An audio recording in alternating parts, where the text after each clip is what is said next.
আসসালামু আলাইকুম। এখন দেখবেন সংবাদ শিরোনাম। শেখ হাসিনার মামলার রায় ঘিরে চোরাগত্তা হামলা ও অগ্নিসংযোগ ছড়াচ্ছে আতঙ্ক। বিপুল অর্থ আর অস্ত্রের ব্যবহারে দীর্ঘমেয়াদী সহিংসতার শঙ্কা বিশ্লেষকদের। রংপুরের ব্যবসায়ী আশরাফুলকে ফাঁদে ফেলে অর্থ আদায় ছিল হত্যাকারী জরেজ ও তার প্রেমিকার টার্গেট, জানালো র্যাব। নয়াপাড়া গ্রামে খণ্ডিত মরদেহের দাফন সম্পন্ন। বরিশাল বিভাগের হেডকোয়ার্টার হিসেবে বিবেচিত ৫ সংসদীয় আসনটি ফিরে পেতে চায় বিএনপি। অবস্থান পাকাপোক্ত করতে মরিয়া ইসলামী দলগুলো। গাজীপুরের কোনাবাড়িতে একটি ফ্ল্যাট থেকে এক নারী পোশাক শ্রমিকের রক্তাক্ত মরদেহ উদ্ধার করেছে পুলিশ। বর্তমান ডেঙ্গু পরিস্থিতি উদ্বেগজনক নয়, তবে ডেঙ্গু পরিস্থিতি নিয়ন্ত্রণে রাখতে মশক নিধন কার্যক্রম জোরদার করা হয়েছে। এতক্ষণ দেখছিলেন সংবাদ শিরোনাম, এখন দেখবেন বিস্তারিত। রংপুরের কাঁচামাল ব্যবসায়ী আশরাফুল হককে প্রেমের ফাঁদে ফেলে অন্তরঙ্গ মুহূর্তের ভিডিও ধারণ করে টাকা আদায় করার টার্গেট ছিল জরেজ ও প্রেমিকা শামীমার। সকালে কাউরান বাজারের র্যাব মিডিয়া সেন্টারে আয়োজিত সংবাদ সম্মেলনে এই তথ্য জানায় র্যাব ৩-এর অধিনায়ক লেফটেন্যান্ট কর্নেল ফায়জুল আরেফিন। বলেন, গেল রাতে কুমিল্লা থেকে গ্রেপ্তার করা হয় শামীমাকে। এর আগে মূল হোতা জরেজকে গ্রেপ্তার করে ঢাকা মহানগর গোয়েন্দা পুলিশ। প্রাথমিক জিজ্ঞাসাবাদ শেষে র্যাব জানায়, জরেজ ও শামীমা মিলে ১০ লাখ টাকা আদায়ের পরিকল্পনা করে আশরাফুলকে ঢাকার শনির আখড়ায় নিয়ে আসে। পরে চেতনানাশক ব্যবহারে আশরাফুলকে অচেতন করে অন্তরঙ্গ মুহূর্তের ভিডিও ধারণ করে জরেজ। কিন্তু টাকা আদায় না করেই কেন হত্যা করা হলো সে রহস্য উদ্ঘাটনে জিজ্ঞাসাবাদ করছে র্যাব। মাদকাসক্ত জরেজ ১২ নভেম্বর আশরাফুলকে হত্যা করে ২৬ টুকরো করে হাইকোর্ট এলাকায় ফেলে পালিয়ে যায়। শামীমা আমাদের যে উত্তর দিয়েছে তাতে তার ভাষ্য মতে ব্ল্যাকমেইলের মাধ্যমে ৭ লক্ষ টাকা পাবে এবং পরবর্তীতে এই টাকা দিয়ে সে মালয়েশিয়ায় গমন করবেন। এবং আমরা এটাও দেখতে পাই যে জরেজের মোবাইল বিশ্লেষণ করে যে সে অলরেডি মালয়েশিয়া যাওয়ার জন্য সে পাসপোর্ট সংগ্রহ করার জন্য সে অলরেডি তার পাসপোর্ট অফিসও তার প্রস্তুত রয়েছে পাসপোর্ট। রাজধানীর জাতীয় ঈদগাহ মাঠের পাশ থেকে খণ্ডিত অবস্থায় উদ্ধার হওয়া আশরাফুল হকের জানাজা ও দাফন সম্পন্ন হয়েছে। সকাল 8:30টায় রংপুর বদরগঞ্জের নয়াপাড়া গ্রামে জানাজা শেষে পারিবারিক কবরস্থানে সমাহিত করা হয় আশরাফুলকে। এর আগে গভীর রাতে কাঁচামাল ব্যবসায়ী আশরাফুলের মরদেহের খণ্ডিত ২৬টি টুকরো নেওয়া হয় তার গ্রামের বাড়িতে। গত বৃহস্পতিবার সন্ধ্যায় রাজধানীর জাতীয় ঈদগাহ মাঠের পাশের সড়ক থেকে 2 ড্রাম ভর্তি খণ্ডিত মরদেহ উদ্ধার করে পুলিশ। এই ঘটনায় মূল আসামি জরেজুল ইসলাম ও তার প্রেমিকা শামীমাকে গ্রেপ্তার করেছে আইনশৃঙ্খলা বাহিনী। গাজীপুরের কোনাবাড়িতে একটি ফ্ল্যাট থেকে এক নারী পোশাক শ্রমিকের রক্তাক্ত মরদেহ উদ্ধার করেছে পুলিশ। ভোরে কোনাবাড়ির বাইমাইলের নওয়াব আলী মার্কেটে এলাকার একতা টাওয়ার থেকে মরদেহটি উদ্ধার করা হয়। গুরুতর আহত অবস্থায় তার স্বামীকে উদ্ধার করে হাসপাতালে পাঠানো হয়েছে। পুলিশ ও স্থানীয়রা জানায়, স্ত্রী রহিমা খাতুন ও মেয়ে শারমিনকে নিয়ে বাইমাইলের একতা টাওয়ারের ৫ম তলার একটি ফ্ল্যাটে ভাড়া থাকতেন ইমরান হোসেন। গত রাতে দুর্বৃত্তরা ওই বাসায় প্রবেশ করে এই দম্পতিকে এলোপাতাড়ি কুপিয়ে পালিয়ে যায়। ঘটনাস্থলে মৃত্যু হয় রহিমার। খবর পেয়ে পুলিশকে মরদেহ উদ্ধার করে। গুরুতর আহত স্বামী ইমরানকে হাসপাতালে এবং মরদেহটি মর্গে পাঠায় পুলিশ। নিহতের মেয়ে শারমিনকে হেফাজতে নিয়ে জিজ্ঞাসাবাদ চলছে। এ বিষয়ে আইনগত ব্যবস্থা প্রক্রিয়াধীন রয়েছে বলেও জানিয়েছে পুলিশ। সিটি কর্পোরেশন ও সদর উপজেলা নিয়ে গঠিত বরিশাল সংসদীয় আসন ৫ দক্ষিণাঞ্চলের রাজনীতিতে গুরুত্বপূর্ণ আসন এটি। বিভাগীয় হেডকোয়ার্টার হিসেবে বিবেচিত এই আসন থেকে নির্বাচিত জনপ্রতিনিধির প্রভাব থাকে জাতীয় রাজনীতিতেও। তাই বড় দলগুলোর মনোনয়ন পেতে নেতাদের মধ্যে চলে তীব্র প্রতিযোগিতা। আগামী নির্বাচনে হারানো আসন ফিরে পেতে চায় বিএনপি, আর বরিশাল ৫-এ অবস্থান পাকাপোক্ত করতে মরিয়া ইসলামী দলগুলো। ভৌগোলিক অবস্থানের কারণে দক্ষিণাঞ্চলের ২১ আসনের মধ্যে গুরুত্বপূর্ণ বরিশাল ৫।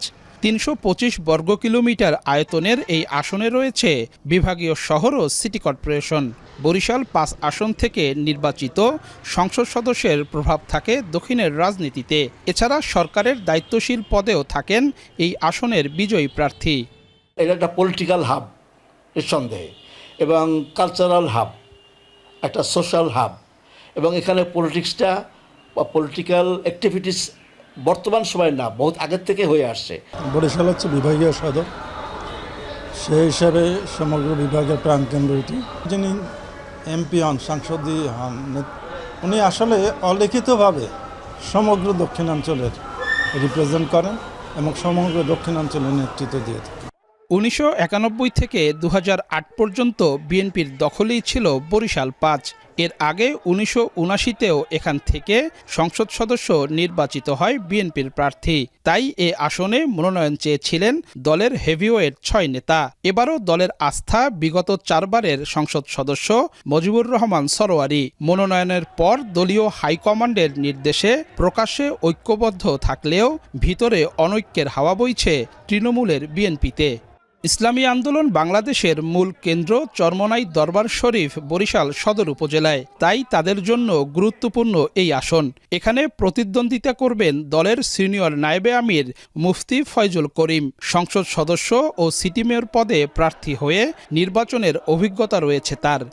আমি মনে করি ওই পুরানো অঙ্কে অমুকের এত ভোট ছিল, তমুকের তত ভোট ছিল, এগুলো আসলে কিছু না। মানুষ যেহেতু নতুনভাবে অঙ্ক করতে শিখছে, এখন নতুন অঙ্ক কষবে। আগের যে সমস্ত হিসাব কিতাব এগুলো সব বাদ হয়ে যায়। দীর্ঘদিন পর নির্বাচনের মাঠে বাংলাদেশ জামায়াতে ইসলামী। বরিশাল 5 আসন থেকে প্রার্থী হয়েছেন দলের সহকারী সেক্রেটারি জেনারেল মুয়াজ্জেম হোসাইন হেলাল। ভোটের মাঠে জয়ের ব্যাপারে আশাবাদী তিনি। জামাত ইসলামী যে সিদ্ধান্ত নিয়ে যাকে নমিনি হিসেবে মনোনয়ন দিয়েছে, তাদের সেই ভাইকে নিয়ে তারা কাজ করতে গভীরভাবে আগ্রহী এবং তাকে নিয়ে তারা ময়দানে লড়াই করে এই আসনটি তারা নিয়ে নিতে পারবে বলে আমরা জনগণের কাছ থেকে সেটাই পাচ্ছি। বরিশাল 5 আসনে মোট ভোটার সংখ্যা 4,93,950, নারী ভোটারের সংখ্যা 2,47,000 এবং পুরুষ ভোটার 2,46,943। হিজড়া ভোটার আছেন 7 জন। বর্তমান ডেঙ্গু পরিস্থিতি উদ্বেগজনক নয়, তবে ডেঙ্গু পরিস্থিতি নিয়ন্ত্রণে রাখতে মশক নিধন কার্যক্রম জোরদার করা হয়েছে, এমনটাই জানিয়েছেন ঢাকা দক্ষিণ সিটি কর্পোরেশনের প্রশাসক মোহাম্মদ মাহমুদুল হাসান। সকালে রাজধানীর শনির আখড়ায় বিশেষ পরিচ্ছন্নতা ও মশক নিধন অভিযানে এ কথা জানান তিনি। বলেন, জরিমানা কোনো সমাধান নয়, প্রয়োজন জনসচেতনতা। এডিস লার্ভা প্রতিরোধে সচেতনতা বৃদ্ধিতে নিয়মিত অভিযান পরিচালনা করছে ঢাকা দক্ষিণ সিটি কর্পোরেশন। এর অংশ হিসেবে আজ 400 পরিচ্ছন্নতা কর্মী শনির আখড়া এলাকায় অভিযানে অংশ নেয়। ঢাকা দক্ষিণ সিটির প্রশাসক জানান, খাল ও নর্দমাগুলো নিয়মিত পরিষ্কারে এই ধরনের অভিযান অব্যাহত থাকবে। এ যেন প্রশাসনের ছত্রছায়ায় চাঁদাবাজি। নোয়াখালীতে সরকারি খাস জমি ইজারা দেয়া হচ্ছে হাট বাজারের জন্য, অথচ নির্ধারণ করে দেয়া হচ্ছে না টোলের পরিমাণ। এই সুযোগে যানবাহন থেকে ইচ্ছে মতন টোল আদায় করছে ইজারাদাররা। এমনকি বাজার ছাড়িয়ে পার্শ্ববর্তী সড়ক থেকেও টোলের নামে চাঁদাবাজি চলছে। কেউ দিতে অস্বীকৃতি জানালে গাড়ি ভাঙচুরের পাশাপাশি করা হয় মার। নোয়াখালীর সরকারি খাস জায়গা হাট বাজারের জন্য ইজারা দেয় উপজেলা প্রশাসন। উদ্দেশ্য থাকে কিছু রাজস্ব আদায়ের, কিন্তু এই ইজারাই এখন পরিবহন সংশ্লিষ্ট ও ব্যবসায়ীদের গলার কাটা হয়ে দাঁড়িয়েছে। এ সকল হাট বাজারের ব্যবসায়ী ও পরিবহন থেকে টোল আদায় করে থাকেন ইজারাদাররা। অভিযোগ রয়েছে, উপজেলা প্রশাসন থেকে টোলের পরিমাণ নির্ধারণ করে না দেয়ায় আদায় করা হয় বাড়তি টাকা। অভিযুক্তদের দাবি, যতটুকু খাস জমি ইজারা দেয়া হয় সেখানে বাজার বসিয়ে লাভ হয় না, তাই মহাসড়কের পাশ থেকেও নেওয়া হয় টোল। 80 লাখ টাকা নিছে বাজার ইজারাদার। খাসের জায়গা ওখানে কম, খাসের জায়গা নাই বলতে বোঝা যায়। আর আপনার ওই যে হাইওয়ে সাইডে বসি কিছু খাজনা টাজনা আমরা নিচ্ছি। পূর্ব আফ্রিকার দেশ ইথিওপিয়ায় প্রাণঘাতী মার্কবার্গ ভাইরাসের সংক্রমণ ধরা পড়েছে। প্রথমবারের মতো এই ভাইরাস সৃষ্ট রোগের প্রাদুর্ভাব নিশ্চিত করেছে দেশটির স্বাস্থ্য মন্ত্রণালয়। ওমো অঞ্চলে 9 জনের দেহে জীবাণুটি শনাক্ত হওয়ার পরেই এই কথা জানিয়েছে কর্তৃপক্ষ। ভাইরাল হেমোরজিক ফিভার সন্দেহে রোগ পরীক্ষা করতে গিয়েই ধরা পড়ে মার্কবার্গ ভাইরাসের উপস্থিতি। ইবোলা ভাইরাসের সমগোত্রীয় ফিলোভাইরাস মার্কবার্গকে আরও তীব্র ও প্রাণঘাতী বলছেন বিশেষজ্ঞরা। Centers for disease control and prevention সিডিসির তথ্য অনুযায়ী এখনও এই ভাইরাসের কোনো টিকা বা নির্দিষ্ট চিকিৎসা নেই।